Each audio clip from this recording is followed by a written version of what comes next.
Hey everybody, welcome to the Hiraeth and Other Words podcast. I am your host, Timothy Mangle, and with me this week is one of my best friends for my whole life since being an awkward teenage boy.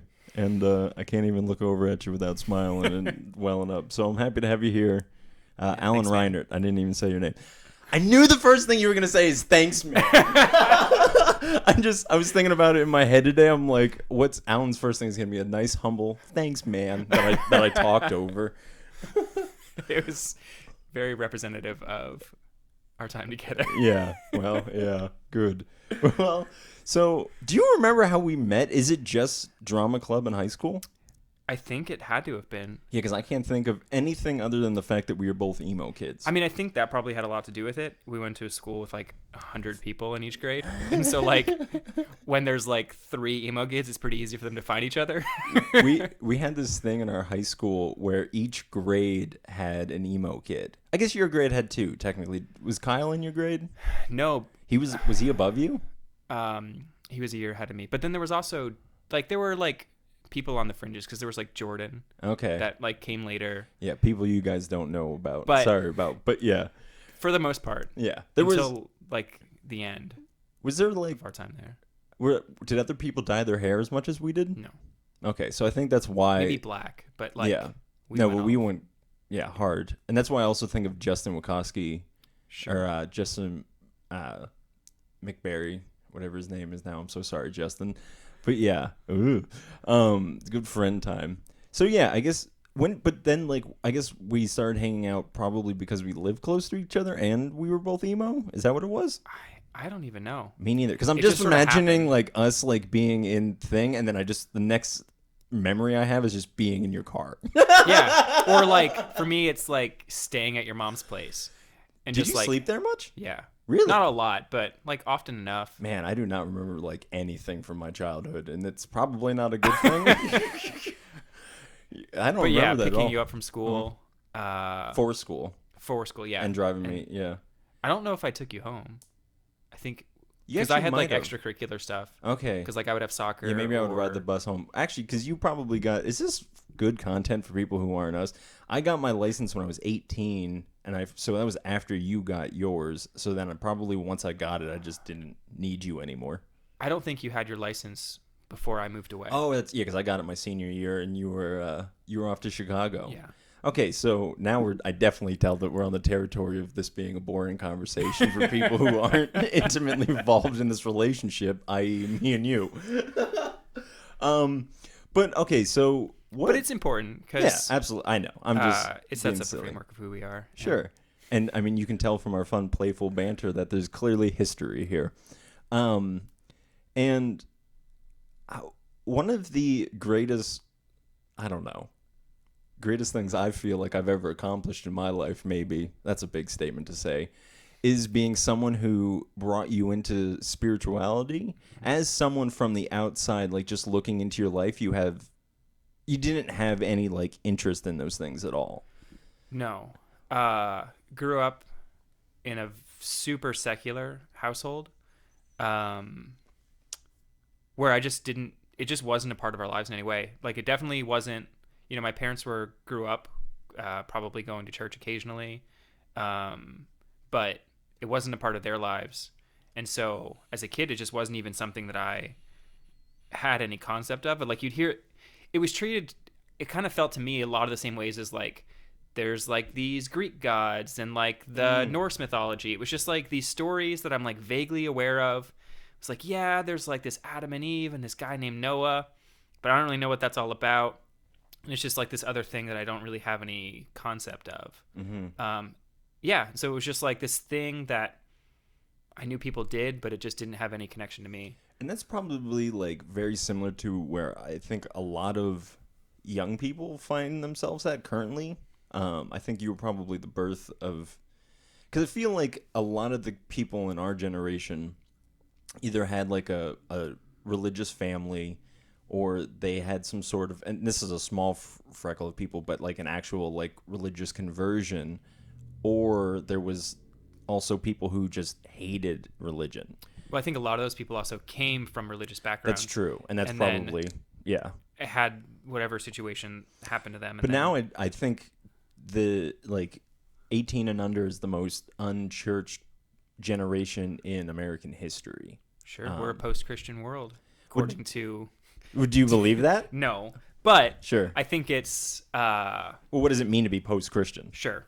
I mean, we're still this incredibly religious country that bases, you just look at our politics, for better or for worse, but religion becomes a huge part of that, no matter what side of the political spectrum you're on. And so I think, it's still a huge part of our daily lives, whether or not we acknowledge it. Right. And there's something to be said even about because I agree with this. I agree with this statement very much so until I probably have to say it out loud, and then I get a little bashful about it. But for me, it's like anyone who lives in Western society or comes from Western society, i.e., meaning Europe or, obviously America, the West, that they're innately Christian because of their relationship just throughout history. The past 2,000 years, give or take, was ruled by the Christian church, the Catholic Church, So, and even, because I've noticed this interesting phenomenon when it comes to people who would say that they're, people still use the standards of Jesus as this is the person that you should live up to or whatever, even if they don't follow or worship him. He's still seen It's still as a cultural concept. Right. It's still a cultural concept of this is what it means to because I was thinking about, and I'm sorry I'm going off on a long tangent here, but I was thinking about Jesus in the fact that he got to a place that almost no one in history can get to, meaning that pretty much everyone looks at you and goes, you were all right. Right? Because even people that aren't followers of Jesus right. are culturally, or it's just in their head, they're he's a good guy because he represents pure, he just is so culturally, the zeitgeist. Jesus is peace loving. He's so much more of the hippie liberal Jesus than the conservative Jesus, which is oddly wrapped up in the more people who would say that they follow him. But then the public has this more liberal understanding of Jesus. Why do you think that is? Go ahead and this random thing that we just try to pull it apart. I mean, I don't know. I think there's comfort in structure, and so I think for a lot of institutions of a lot of religious institutions, people use that structure as a safety, as a blanket, a security. Yeah, security blanket. That's the word I was looking for. Yeah. Where it's easier to fall back on the dogma than it is on the more ephemeral Jesus is love. It's well, what does that mean? Right. How do I do that tomorrow? Right. When it's don't do this thing. Well, I can do that. That's easy. Right. Not easy, but it's tangible. Easy to wrap your head around. Right. And so I think that's where some of it comes from. Right. And I, broadly speaking, people of conservative nature, you seem to be the more of, I'm going to structure my life, and that means I do this at this time, and my God does this, and I do this. And I go see him at Sunday at 10 a.m. And he's there, and it's a good time. We get a free wafer at the front. Some guy says some nice words. We sing some tunes. It's a good time.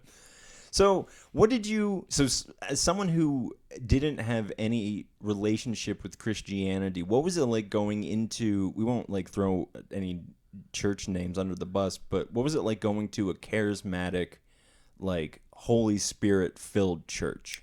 Well, I think to take a step back from there, I remember at least this is how I remember it. During that time of my life, I was 16 or 17, going through a lot of stuff that I didn't really know how to deal with. And I know you were going through a lot of that as well. And you had gone to the church first, or had someone gotten introduced to it before me. And I kind of remember the conversation as hey, you should come to this thing. It's super positive. There's something here. And I was kind of hesitant. You were well, what do you have to lose? Everything is sad already. And maybe that's not how it was, but it was. I remember it as basically you're already sad. Like, just come try this thing. Like, it's not going to make you worse. Which is, like, maybe not the best way to be converted, but it worked for me. And so I was like... Dude, not to cut you off, I know a missionary in Thailand who got saved through a MySpace post. So it can happen anyway.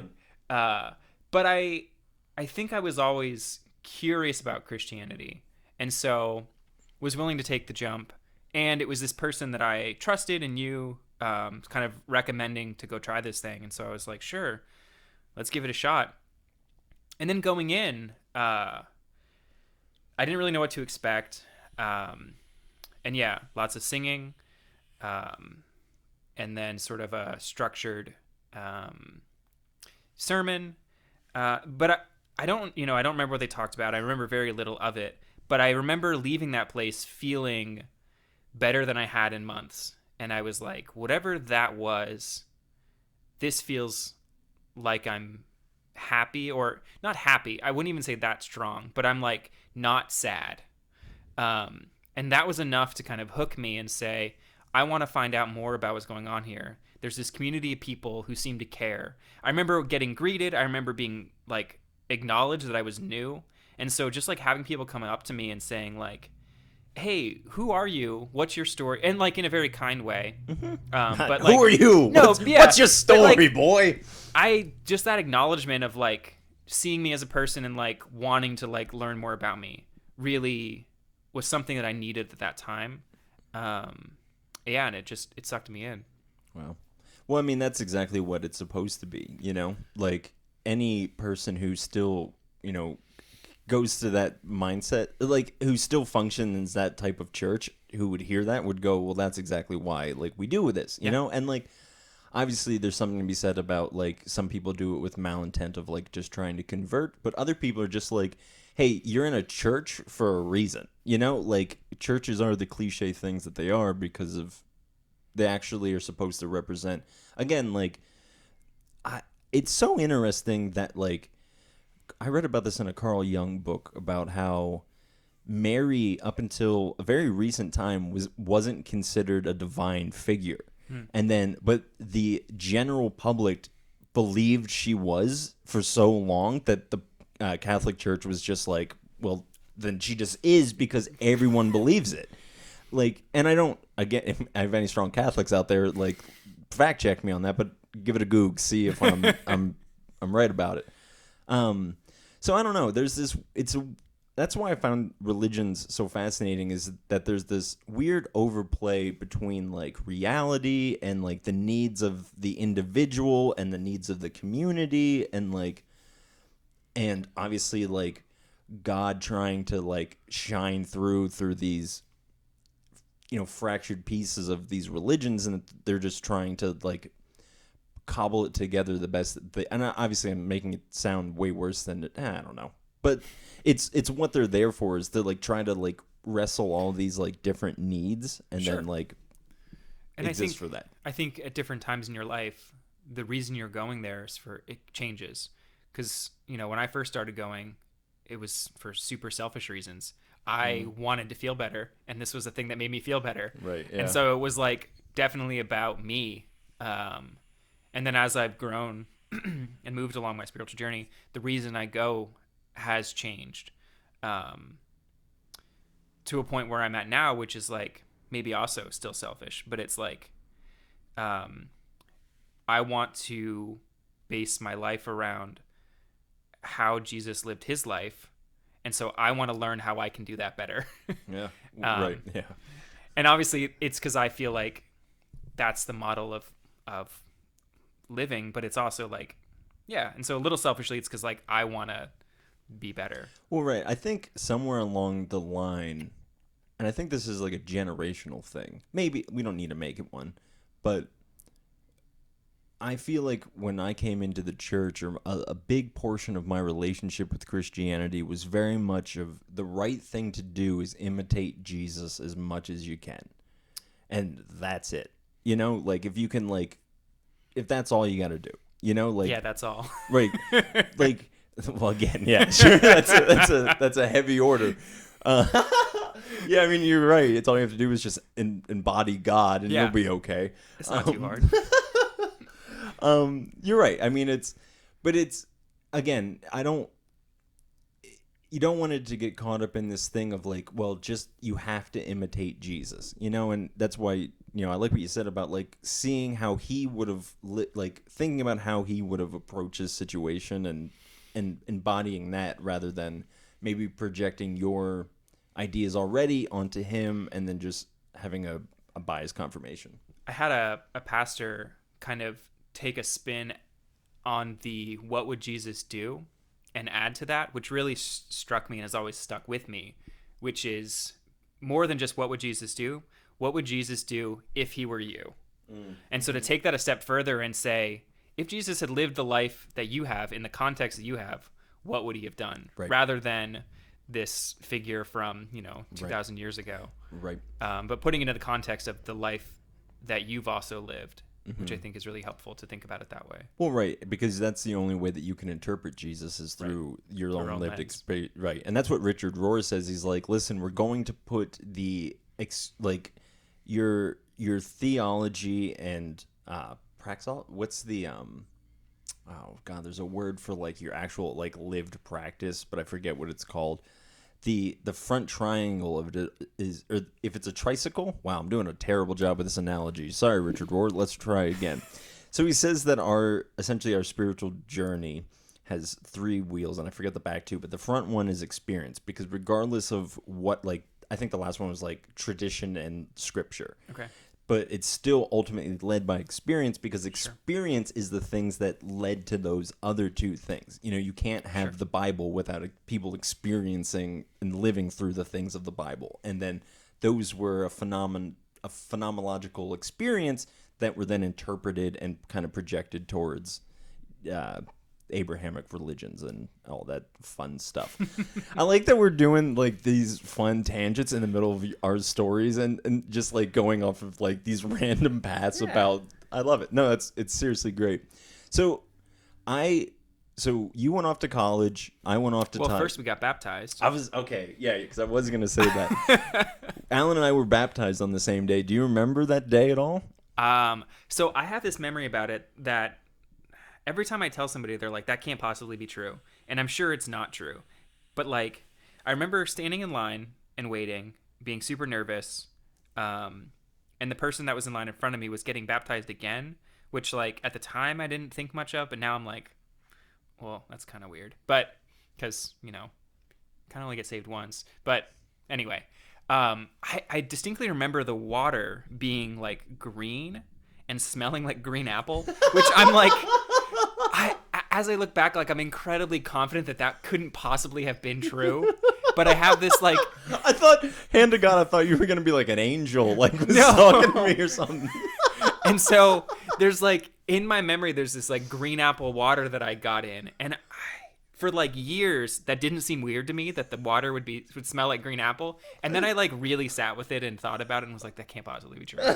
But anyway, I don't remember a ton beyond that. I mean, I remember being super excited, going in the water. It's a super weird experience. I mean, if you've ever been baptized, it's weird. You like, some guy just dunks you in the water, says some things. Just interject.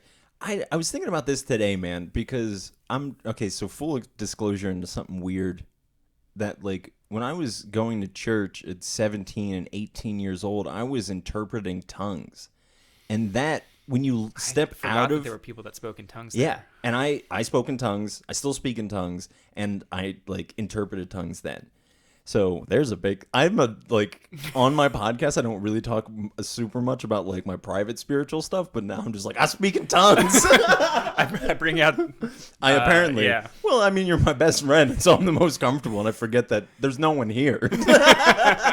But yeah, and I'm just like, man, that's a crazy thing to like tell an 18-year-old to do, because you're essentially saying, hey, there's some sort of weird, I don't want to say magic or like occultish stuff, but it's like there's this thing, and like here's why I'll justify like me speaking in tongues, because you can actually like it's a phenomenon that happens to people outside of religious contexts as well. So that's like it has scientific. They've done research into it. It's called like glossalia or something like that. Give it a googs. This is just an informative podcast for you guys this week. But yeah. And I think about that like just.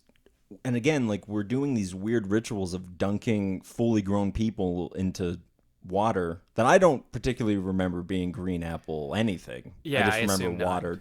What do you think that is? I don't know. Do you ever like Google spiritual significance of green apples? I haven't. I have Googled, has anybody else ever been baptized in green apple water? That didn't come back. Google didn't have a lot to say about that. I love going to Google for my weird spiritual questions because it's just like no idea. I'm like, what does it mean when I'm meditating and I see a dragon? And they're just like, I don't know. I haven't given it much thought, but yeah. It was what it was. I look back on getting baptized with like great memories, and because I remember I was so overwhelmed and emotional at the time, mostly because the pastor who baptized me said some very kind words about me that he didn't say about anybody else before he baptized me, which was very nice. Just shouting out and stoking my ego right there. But I mean, again, it's like it's the movie scene moment for me, right? Because like for you, it was green apples. Like that was the thing that stuck with you in your movie scene. For me, it was the fact that like my mentor at the time was like, here's like something. I remember he said, it's like keep your eyes on this man because God's doing something in his life. Then he shipped me off. Not him. Well, both of them shipped me off to Taiwan. Thanks, both of you. Anyways, that was my own feelings coming up. But yeah. I remember I wanted something like super like like just something crazy to happen when like I got dunked in water, like got projected on my body or whatever like a lightning it is. strike. Something. Yeah, like or like. Did you see fireworks when you had your first kiss? No, I did. And I've always wondered. I wonder if that wouldn't have happened if I wouldn't have known it was a cliche. Huh. But I legit saw fireworks. No. I don't even remember my first kiss. I do. Well, technically, it was my second kiss. My first kiss was underwater. I don't know if about me, but sorry, I just forgot about that. Again, we're just having a conversation. Yeah, going back. So where do you feel like you went after getting baptized? So I think at that point in my life, again, it was something that was really selfish, and so, I don't think I had like this huge spiritual connection to like God at that point. I think it was like, this is this place I go to. I mean, I remember being on fire. I remember going to this like summer camp where we like stayed at this college for a few weeks to like see what it would be like to live at college with like all these random kids. I thought that was something you and I did. I'm like, I don't remember doing this at all. I remember like sitting in this group and there was this girl who like wanted to read me poetry, and I was like, you can only read me a poem if I can also read you scripture. And it was like this trade. So like I was super on fire, but I don't know if I like felt the spirit. I just was like excited about this thing. Mm-hmm. And then I think part of it too was like it helped me shape my identity a little bit, which was something that was sort of ephemeral at the time. But then, what do you mean by that? I mean, when you're 16 or 17, you're like searching for something to latch onto to say like, this is me, this is who I am. I'm gonna dye my hair and wear studded belts. Yeah, and so that was part of it, and then that grew into Christianity, like being something that I could define myself as, and kind of create those shortcuts for people when you're like, hi, this is who I am, this is something about me that helps you like understand who I am as a person, which we probably all still do. Well, you need to identify yourself. Yeah. You can't be an identifiable-less person. Like your ego, like again, a lot of these things are like, because you have to build an ego to navigate reality, but then the problem is understanding that your ego is also a tool to help you. It's the getting caught in your ego and saying this is who I am that bogs people down. Yeah, so I mean I can totally relate to that because there came a certain time in my relationship with Christianity and God and all those things that it was more about this is just who I am at this point, you know, like I have to be doing these things because this is what it means to be a Christian, you know, and that's what I was taught. And again, in the worldview in which I was taught, like it's correct. I don't know. Do you feel like because I remember what I was going to ask is, do you feel like you had a deconstruction phase? Or do you feel like there was a time where you just kind of just let it kind of sit in the like the timeout room or just sit on the wayside or something, like the sidelines? That's the word I'm looking for. My faith? Yeah. I don't think that I really ever had a deconstruction phase. I think the sort of I don't think I have yet. I know about the theory of like the dark night of the soul, and like I think that's maybe where I'm headed at some point. I don't think I'm there yet, and I don't think I went through that, even though I took a time away from my faith. But I think it was really like, it was super early on, and then just sort of stepped away. And I guess there's probably a lot of Christians out there that were like, no, you did deconstruct, you did all, because, you know, for years I lived sort of as just a secular person, and they would have been like, that was a huge mistake or whatever. Right, sure. But I don't necessarily think that it was. That's deconstruction necessarily. Right. I just think because it wasn't religious based that time. Like even in your acts of what you were doing, you weren't like rebelling out of like I hate Jesus. No. Like it wasn't that. It was just kind of like, oh, that was a thing that has passed, and like I don't think it was a thing that helped me through a really hard time in my life. Right, because that's how I remember you describing when we really got talking again after we both moved back to the area. Because where would you say that you were at spiritually when you moved back? Was there any, or is there anything you want to touch on in between those times between? I mean, I lived a super, what you would expect from like a 20-something living in Chicago life. And then looking back on it, I recognize the journey that I was on that I didn't recognize at the time. But basically, when I moved to Chicago, the motivation was I want to go live in the city and be that person, the kind of person that lives and works and does all the things in a big city. And I didn't recognize it, but like God was like, sure, we'll give you all those things. So I like had a great job. I was, graduated college, was doing all the things you're supposed to, had a girlfriend, was like doing all of those things that a normal person would be like, this is it, you've made it. And I was miserable. I was so unhappy. And so luckily that girl broke up with me. It was miserable at the time, but it was one of the best things that could have ever happened looking back. I quit the job that I had because I was just miserable. And just basically took some time off to just sit with myself, drank a lot, which was not healthy, but got to essentially rock bottom and was like, at the time I just was like, I need to go home and visit my parents and just like reset my head. And so I went and visited for a week and was like, you know what, I think I need to move back. I need to get away from the city. I need to try something else because all of this isn't working. And at the same time, it's just so funny how God works in our lives. Because I was also like, I want to stop sleeping around, and I'm going to commit myself from this day forward. And I wasn't considering myself a Christian anymore, but I was like, from this day forward, I'm not going to have sex until I get married. That's just something that's important to me. As just like a guy on the street, I just decided that, and like I just picture you walking down the street like, la da da da da, I shall be celibate. But looking back, it was like a part of my returning to the church and like trying to like regain those values. It just like had nothing to do with faith, but I was like, I've been involved with a lot of women, and it has led to nothing but heartbreak. And so like I need to take that out of the equation, and yeah, it was just like part of the getting pulled back in process. Right. That at the time I didn't understand, but it all makes sense now. So what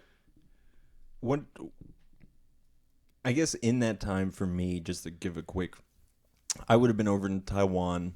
Yeah, that was a 7 or 8 year period. Yeah.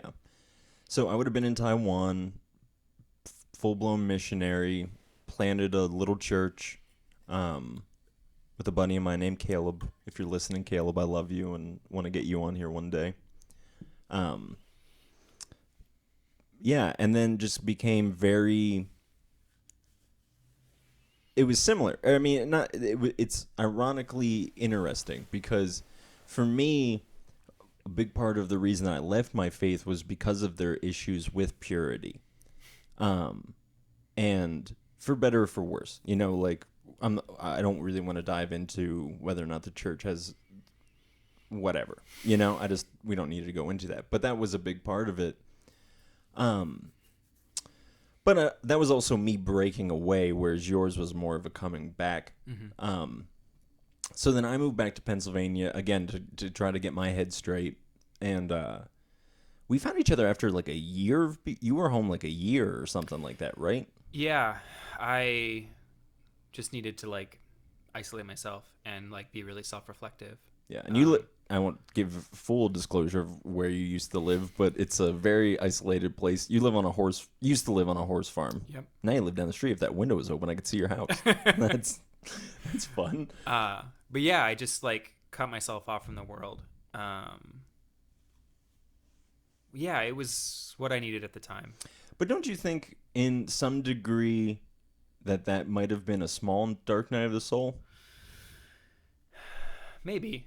Let's talk about Dark Night of the Soul, because I haven't talked about that concept at all in here. So give me your understanding of it. It's the way that I understand it is you reach this point where essentially you can no longer hear from God. And so, you're you're praying or you're going about your life, and there's just God doesn't exist anymore. He's just not present in your life in any way. And it's this sort of experience that you need to go through for growth. If your hand is held the entire time, you never learn to walk on your own. Mm-hmm. And I'm butchering it. It is way more complicated than that, and I cannot explain it well. But sure. And maybe that was what those 8 years were. But when I hear people talk about it, and maybe it's just I look back and I'm like, yeah, it wasn't so bad. But maybe it was worse than I think it was. Sure. Like that time. Well, let me see if you would agree with this at all. But this is my interpretation of kind of your spiritual journey and relationship with God. Whereas for me, I kind of have this like, here's me, there's God, let's get our shit figured out kind of thing. Whereas you, I feel like it's like God is, I don't want to say like he's the guy who's like organizing everything in your life, and then like you're approaching everything in life and seeing it as it's his hands, whereas I would say that, yeah, absolutely. Whereas I'm more of like, it's a big practice of mine, or a big thing that like I had to get out of, was seeing God as like this one single entity, and not something that it can be that, but is also integrated into everything, kind of how you kind of see him. So I think that that's just a little bit of, because even like when I talk to certain people, and Jamie has mentioned this, is like there's not necessarily this direct feeling of God. There's this sense of like everything is organized and whatever, whereas I have the more sense of like there's God, like we're working this out. Does that make sense? Yeah. I think for me it's definitely a lot more of like a recognition of his presence than it is like a conversation. And I think that there's growth for me there, because like God is somebody that we can talk to. I mean, heck, there's people in the Bible who changed God's mind. Right. So it's like, it is this thing that can be talked to and have that deeper one-on-one connection with, which I think is the part of my faith that can use a lot of growth. Because I do see it more in like the day-to-day things, but it's less of a personal relationship, which is something that there's room for growth for sure. Right. So going back to the Dark Night of the Soul, the concept of Dark Night of the Soul was brought forth in the church by a man named Saint John of the Cross. Spanish, right? It was a Spanish. And there was a woman too. Teresa of Avila. No, she was a different. It might have been Teresa of Avila. Oh Lord, forgive me. There's only Saint John of the Cross is. I mean, the other lady is amazing as well because they work together. Right. And I think that they were like secretly doinking. Because I mean that's my theory. But like, sorry, Saint John of the Cross. I'm just putting you on blast. If you didn't, that's fine. You're a saint. I guess you're probably supposed to be chaste. Anyways, he was put in jail for his beliefs and like his practices and all those things, and then they like eventually he had just a very weird relationship with the church where they didn't trust him, but they would like give him like a monastery, but they would like take away power and like it was interesting. But he wrote this poem called Dark Night of the Soul, and I've always pictured it as him essentially being like you're in a room with God and a window opens and you climb out of the window and now God's gone. And whether or not it's you who open the window or if it's God, again, the lines start to blur at that point because... But you're no longer in the same room. Right. And then you're in this you're outside of your house in the barren wilderness and you're just like, oh no, I was very fine there. And now I'm in this place of... Yeah. And like... Because for me, my Dark Night of the Soul, and there's arguments to be made that there's more than one in your life, but like I think you'll get at least one big one to really wake you up. But mine was Oregon, and moving out there and allowing myself to really kind of go through that process. And I don't think I've ever asked you this in private, so let's ask you it on the podcast. But what was it like watching me go through my deconstruction and my Dark Night of the Soul? What was it like being with you in Oregon, basically? Yeah. I think. And how did let's say not just make it about me, but how did that affect your journey? Well, it's interesting. I think you were coming from a place of not wanting to be a part of the church anymore, but also having it so ingrained in your being that you couldn't step away. And so a lot of the media and content that you were consuming at the time was like from either people who had been burned by the church. I remember you were in a group of people who were like all like former Christians or like current Christians that were like in a place of hurt. And so I think there was a lot of healing for you that you got out of that. But that also sort of opened the door and it was like, I was out of like the corner of my ear constantly hearing all these conversations. And then you would have obviously want to talk about it. And so it started to like open up those, like crack open those doors in my brain that hadn't been opened in a while. It was like things I hadn't thought about were suddenly getting asked again. And I was forced to confront those questions. And then it started to kind of pull me back. I'm sorry I dragged you into No, I mean, it's the greatest thing that you did it twice. Well, I'll always be here to do it, buddy. The one, yeah. Oh, boy. But I think those, like, whatever, 6 or 7 months, maybe it was more than that, I don't remember, that we lived together was... it was like 10 months or something like that. Was a really... healing time in different ways, or maybe in the same way. I think I was searching for something, thought Oregon would be that thing, and then it ended up that I found God again, which just happened to be in Oregon. Right. Yeah.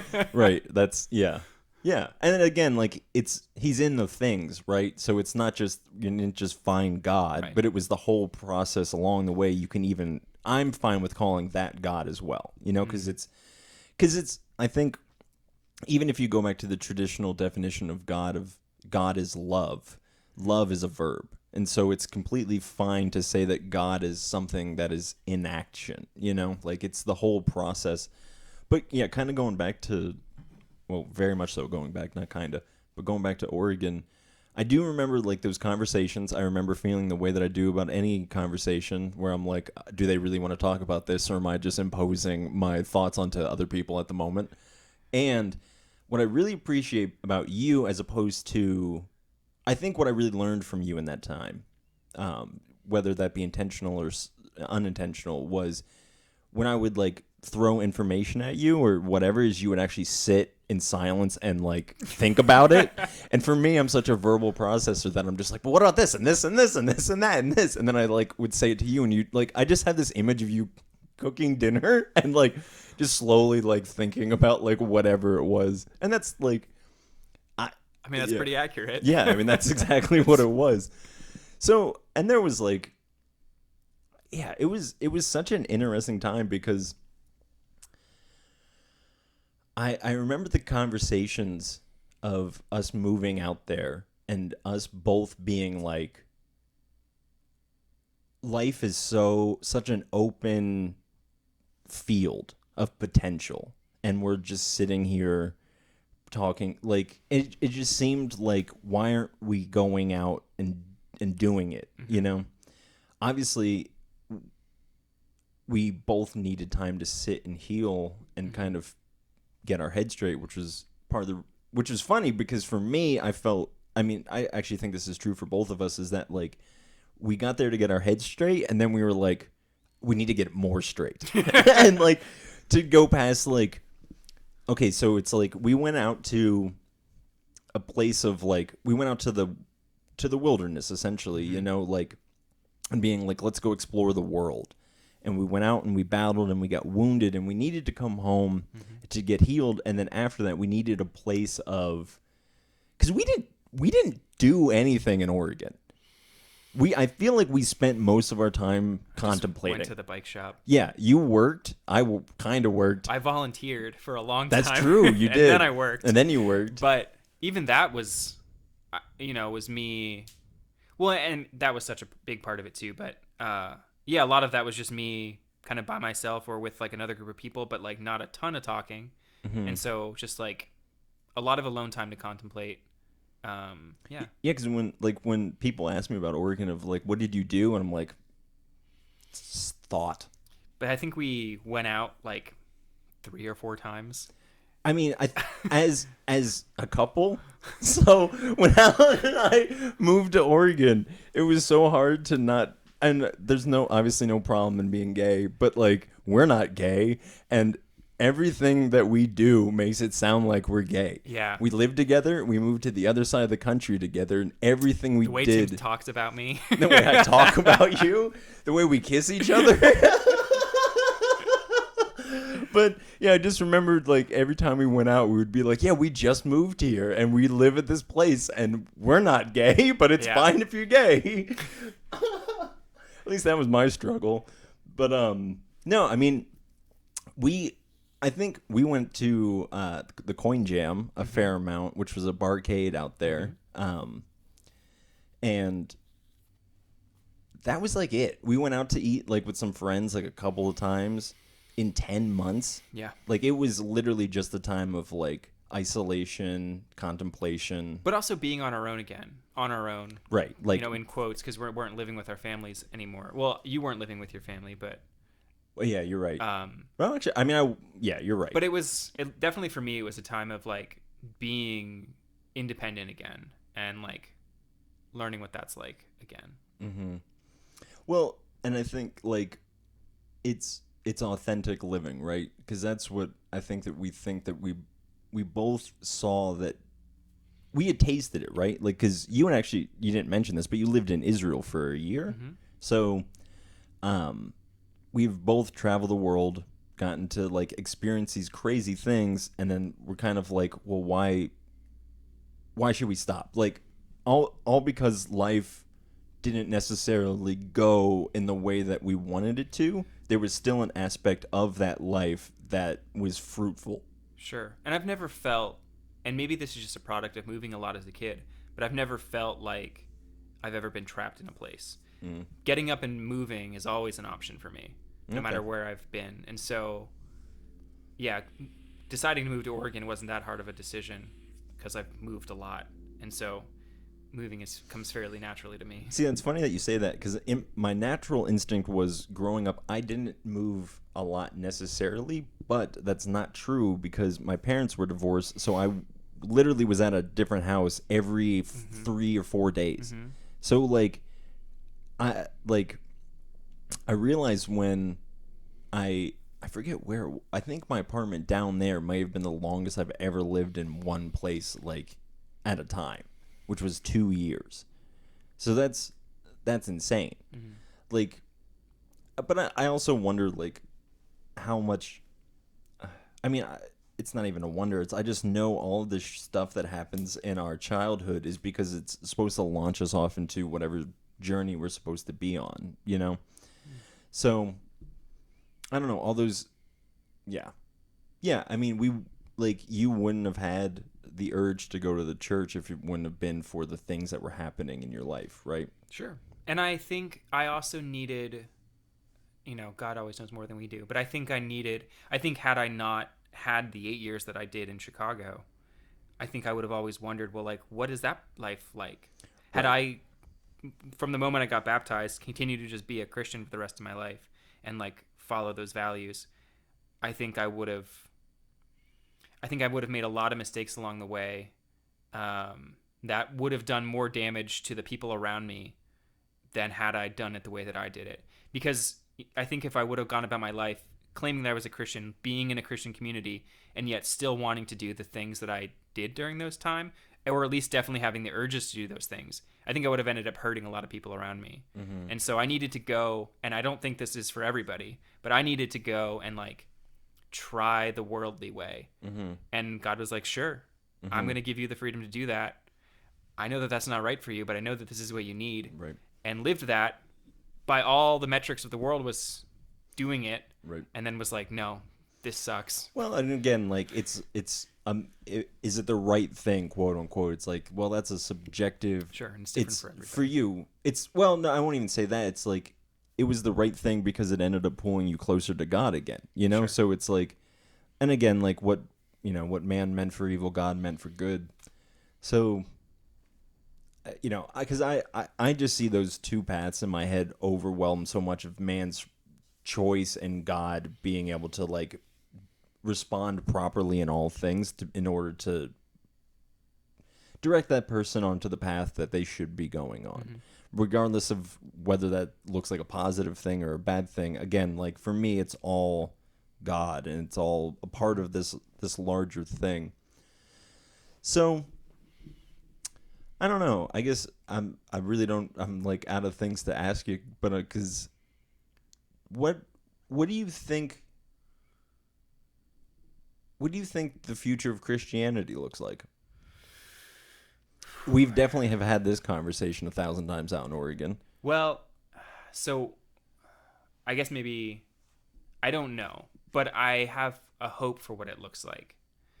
I really hope that over the next, however many years, it's going to be a lot, that generationally, I think one of the biggest problems with Christianity right now is there's people who I would consider cultural Christians who basically go to church on Sunday, that for that hour or 2 hours is when they interface with God, and then they go about their lives in a totally secular way but call themselves Christians, and then maybe make decisions that they think but aren't fully understanding the heart of God. And I think that is really destructive and problematic. And I hope that because people are so difficult to change, I hope that as that generation and those leaders that lead people in that way start to fade out, that a new generation, because I've been to churches like this, that are really trying to live out the heart of Jesus's message and not the dogma and the rules. And creating truly living a Jesus-filled life rather than just like, I go to church on Sundays and like, these are my beliefs and they're very strict and I don't struggle with it. Because that's not true. There's lots of really difficult things in the Bible that you have to grapple with constantly. And it's not just like, yep, I'm a Christian and I feel this way. Yep. I am a Christian and I like struggle with this thing and I struggle with that thing and I'm like, don't know if I agree with that, but like that's a struggle. And Mm-hmm. so that's good and Mm-hmm. positive, and we should do that because that means we're growing in our faith Right. rather than it's funny, I think about this a lot with maybe this area, and yeah, I think there's an idea of people getting saved and they're like, great, I'm at the end line, I did it, now Mm-hmm. I go about the rest of my days. And it's like, no, getting saved is the first step. Mm-hmm. Now you're on the journey of growth. Right. um, Well, and even I will write a book one day called Jesus Saves Imagination, and I really want to, because that was one of the first questions I really started asking during my deconstruction reconstruction phase was, well, what does it mean to be saved? Because it's like, well, if it's just saying a prayer, that can't be it. But if it's only doing the right things, well, that can't be it because I'm a human and I'll fail. So for me, again, like salvation goes back to this thing of like it's a verb because it's like I mean, I also have this like bigger idea of God as this of again like the thing that's like organizing all of the pieces behind it, Sure. So it's like um well, a person when they become and Ram Dass has a quote about this is like there's two people in the world. There's two people that realize that they're on the spiritual journey, and there's people who don't yet realize it. Sure. And I think that that's what we would say is the like that tipping point, or that your kind of eyes being open into like, oh, there's a different reality to live in, is what baseline salvation looks like. Of because I think about that like with you as a kid of being like, oh, there's more to reality than like just this kind of standard secular reality that I was handed. So I don't see Jesus as a figure going away because he's so gosh darn attractive. Um, I have again, but I don't think like the idea of what a church is supposed to represent, it won't go away. What a church is in basic structure, because it's it's one of those things that human society has been trying to build for so long of like, well, what do we need? We need community. We need a place that we can connect to God and whatever. Like we need to, I mean, again, this is kind of branching off the idea of community, but you need people around you who can support you and like people that love you, like Yeah. unconditionally. I mean, I would say you need a small group. Right. Yeah. Well, see, do you think that that's the future of America is going to be more of like house churches and independent churches? It's hard because I'm coming from a church in Oregon that it's hard not to feel like, or maybe it just feels bad to say that like I feel like they were doing everything right. Mm-hmm. And I feel like that's the future, which is you have this larger service on Sundays that everybody goes to, and then that church is broken up into communities of like 10 people that meet once a week outside of the church to talk about the sermon and also just like be a part of each other's lives, Mm-hmm. and like talk about the things that people don't want to talk about with anybody else. Right. It's nice to have this group of people who are fellow believers who know that the struggles you're going through with like that part of your life, that maybe aren't your like closest friends, who you're willing to be vulnerable with in ways that maybe you're not with your closest friends. And I think having more contact points with God is always good, and doing these small groups, I think is this sort of decentralization. Obviously, there's lots of ways that can go south, but I think it's a really productive way to do things. Yeah, I would agree. I think again, it's what really becomes a problem because again, when you look at something like that, you're just like, those are people who are just trying to do their best to be the best.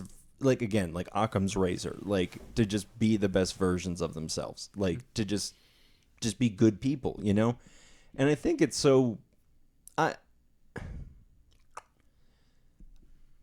obviously it doesn't feel like you can say this about everybody, but I love the fact that it feels like at least the majority of people try to some degree work on themselves, or some, at least what I'll even just trim more fat off of that is to say that I love that there's a part of us that encourages us to be better. Yeah. And like, I think the more we listen to that, I don't see how that could be a bad thing. I think it's inherent in all of us. It's just some people believe the lie that they are what they are and they'll never be anything different. Yeah. Which is incredibly pervasive in our world. Right. Where people come to believe like, this is my stock in life. Things will never get better. This is who I am, and it's this generational curse that it needs to get broken every once in a while. Yeah. And dude, so and they all look like different things, but right. I mean, well, I love the idea of generational curses as a concept, not as something that I'm subjugated to, because just everybody is. Sure. We can talk about that at another time, but I don't know. So what's some encouraging words you could leave to people who are in this place now, maybe coming from a history of Christianity, maybe not? Just I don't know. I don't know if you've noticed, Alan, but it's a crazy time outside. It's a crazy time. We might. How would you encourage people? I think it's important to broaden your horizons, and especially if you're a Christian, I think you need to explore outside of your church. And going to church on Sundays is great, but I think you need to dive into what other people besides your pastor are saying, and just really get a different perspective on God than the one that you're being told on Sundays. Not that that's bad, but God's way bigger than any one person can explain. And the more that you can, the more voices you can hear trying to teach you something, I think the better off you're going to be. I think getting back to some of what I hope Christianity turns into is we start to rely less on individual pastors and more on the collective knowledge of Christianity as a whole. Right. Well, like the Bible talks about the idea of the Holy Spirit leading the church, right? And not being this man-made thing. That's very beautiful, man, because I feel like that might be the opposite of so many people's encouragement in the church, right? Or maybe even just any sort of ideology or doctrine is going to be like, this is it. Like, don't stray from it. Right. And like, because I think for me, like, I think the biggest insult that you can give to God is just saying, we figured you out. Like, we got you, And I would say, don't be afraid. God's got you. Like, right. You can't be afraid to explore for fear that you're going to be turned astray. Like, God's got you. You ready to make it full circle? You're already sad. What more could you lose? I mean, if that doesn't convince you. Yeah. Just sit with God for a minute, man. I don't know. Well, oh gosh. Yeah. I feel like we could keep going, but I feel like that's a good place to end it. Next time. Yeah, man. I'm definitely going to have you come back. We have here's a little teaser I'm probably not going to have you on for a while, but for the next time you come on, I want to talk about anchors and kites and just relationship dynamics. We'll do it. Alan and I have match. Yeah. Can you see your tattoo? It's right here. Oh yeah, you have the anchor. Oh wait, can you lift it up? There's an anchor. Where's my kite? Where? Oh, it's there. So people from watch, I can't see it. I have more tattoos on my leg than you do. Haha. Just suck have the it, one. Nerd. Alan and I have a cute little relationship thing where we talk about being each other's anchor and kite. We'll talk about that on an episode in the future. Yeah. It's hiding above a Native American and in between a bird and a cat. You know how kites do. They've all got stories. They all, don't we all? All right, guys. Thank you so much for listening to the podcast. If you enjoyed this, make sure you subscribe and like wherever you subscribe and like things. The video is on YouTube and Facebook, and the audio is wherever you get podcasts. So just type in a confusing first word that probably not many podcasts are called, and you'll find us. And if you want some bonus stuff or you just want to help out the show, we have a Patreon that'll be linked in the description. So if you sign up for $1 or more, you get a bonus podcast. That's me rambling a bunch about my spiritual thoughts and whatever. So, yeah, check that out. Thanks, Alan. I'm going to say some kind words for you. I appreciate you being... Dude, I feel like I really screwed up at your wedding because I focused so hard. For those of you who don't know, I officiated Alan's wedding and then also gave a best man speech I focused so hard on the ceremony that I just won the Both best were man amazing. Thank you. But I feel like I just had so many more stories that I could really wrap up you as a person. And maybe since we were talking, I've already done like the closing plugs, but we'll already talk about one of the... I had a really, really, really terrible panic attack out in Oregon where I mean, long story behind it, but ended up like breaking down in our tub, crying. I was banging on the walls for you to come and get me. You picked me up naked out of the tub, brought me to the bed, and for hours as I just hyperventilated. Did I throw up? Yep. Okay, I was thinking about that today. I'm like, did I throw up or did I just imagine that? Green apples. But yeah, you sat with me through that, one of the worst experiences of my life. I think that moment was me definitely getting pushed out of a window or something happening. But you sat there and you were just a beautiful light and you didn't ask anything. You just were there to be loving. I just served, man. Yeah, and you've always been so good at that. I feel like you're just and just another good story is whenever I used to pick you up when we would hang out before we moved to Oregon is you would just always have like a cupcake or a cookie for me. So, I mean, what more can you ask for a guy? You're the best, man. I appreciate you with my whole heart. I'm so glad we have been able to rekindle our relationship multiple times. Yeah, me too. And I hope we continue to do that. Yeah, we will. Now that we live down the street from each other. Yeah, hopefully it shouldn't be that hard. All right. Thanks, guys, for sticking through all the sap. I hope it doesn't ruin your shoes. All right, bye.